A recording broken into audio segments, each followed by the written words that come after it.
My name is Zikora Francis. I'm 27 years old. I'm a law student by training. My story is how I overcame substance use and depression. Throughout my time in college, I was clean. To be honest, I got into University of Virgin, and I think that helped me, especially academically. Well, I don't want to go through what happened afterwards.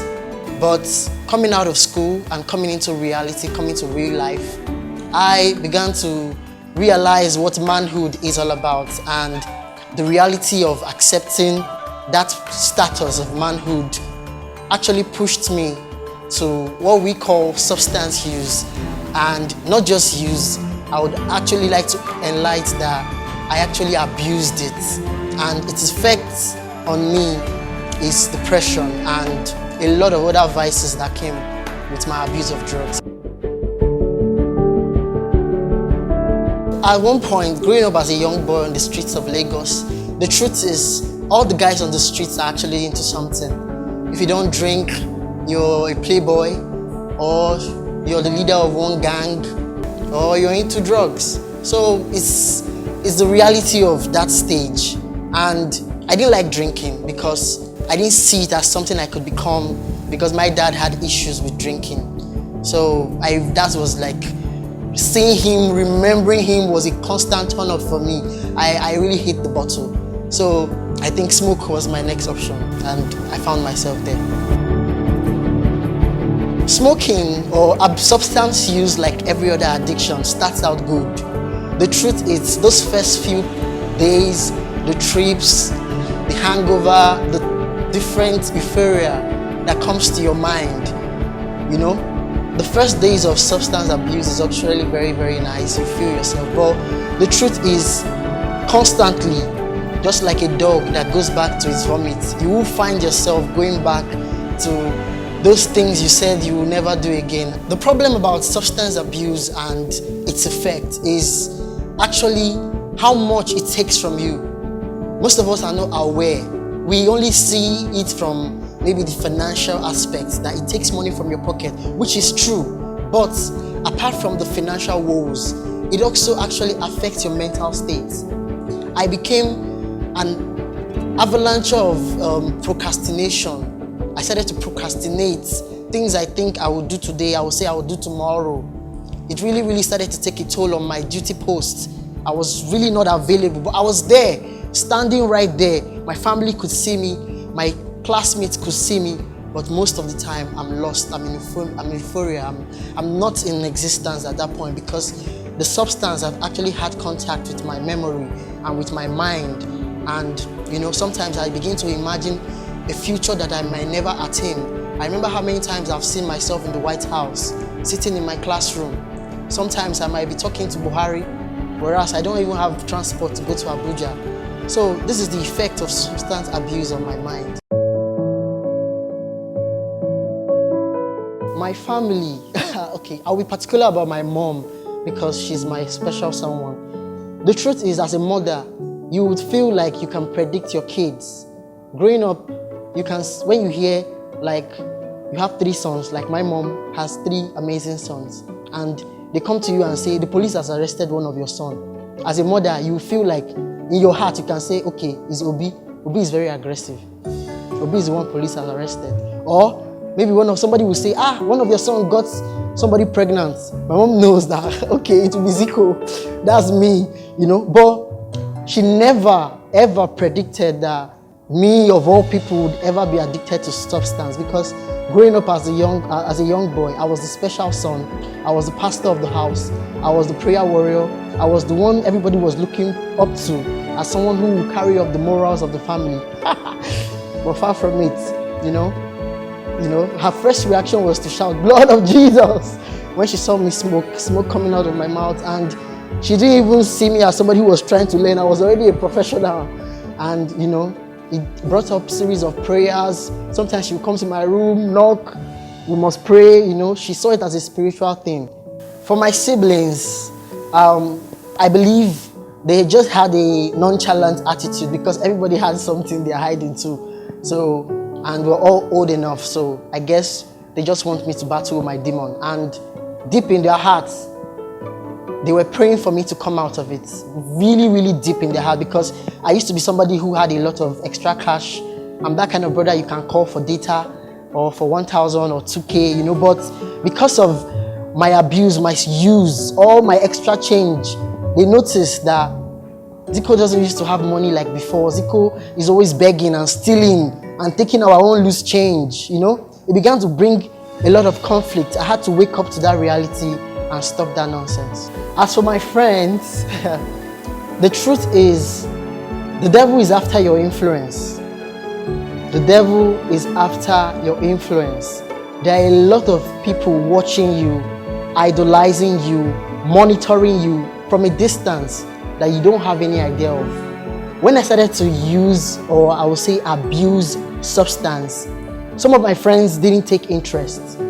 The truth is, after a period of time, because I was always with them when I do that habit, I noticed that I started to attract some of them to that particular thing I was actually running away from. Some of them want to puff, they want to kiss, they want to taste, they want to use something that is abusing me. Obviously, they could see that my eyes were going dim and my skin color was changing and I was not as organized as I was in the past. But because they were already attracted to my personality, because the devil is after my influence, I was able to still influence some of them into that habit. And the truth is, now I'm out of it. I'm free, but I still see some of them struggling with that habit. And I don't feel guilty, because it's just as real as growing up. They made their choice to come into it. I didn't force them. Some of them will sometimes, they will say, Zico, see what you brought me into. And I'm like, I'm out. You need to find your way out too. And only the blood of Jesus can help some of them, I believe.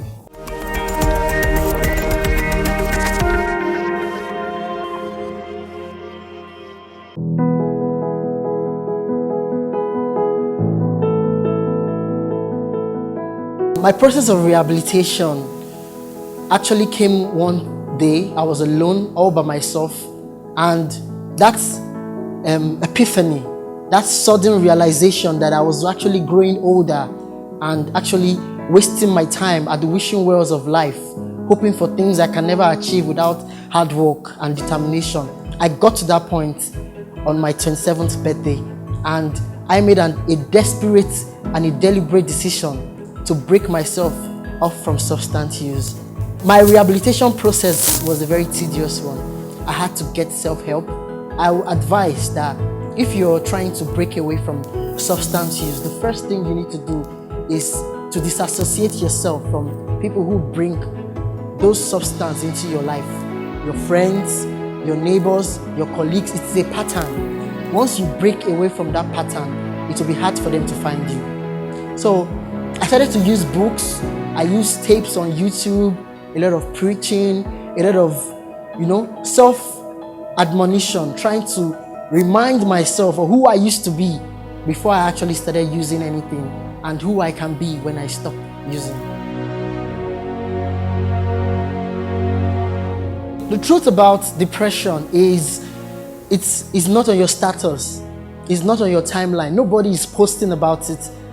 And it lives inside you. It lives in your mind. It comes for your soul at 3 a.m. in the morning when you're all by yourself.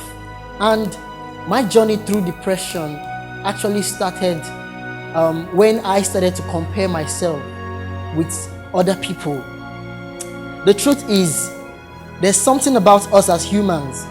We're not satisfied about what we have and the qualities that God has deposited into us. You might be smart, but the problem is you're worried about somebody who is smarter than you. You might be rich, but you're worried about somebody who is richer than you. You might be beautiful, but you are interested in the person who is more beautiful than you. The truth about life is somebody will be more something than you.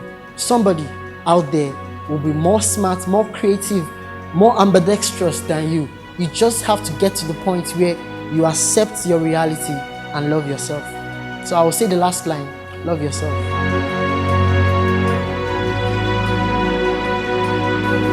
I don't think anyone or anything can cause a relapse for me right now, because I'm at that point in my life where I'm taking narrative of my life. I'm making those conscious and deliberate decisions to stay away from substance abuse and depression. And I'm at that point where I'm happy and I'm satisfied with everything I have.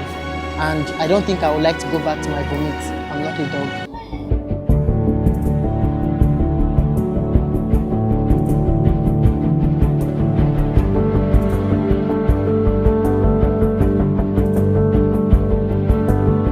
The only advice I can give to anyone who is struggling right now with this thing that I've been through and I've survived is, you're not alone. You need to understand that everybody is going through something. We are all going through different types of challenges, but in different forms and different shapes. I remember in the Bible when Elijah thought he was the only prophet who was being afflicted, God had to open his eyes and show him other prophets who are going through that same battle he thought he was going through alone. What am I trying to say? Point line is, you are not alone and you need help. Talk to people that love you and talk to people you love, and I believe you can get out of this, just like I did.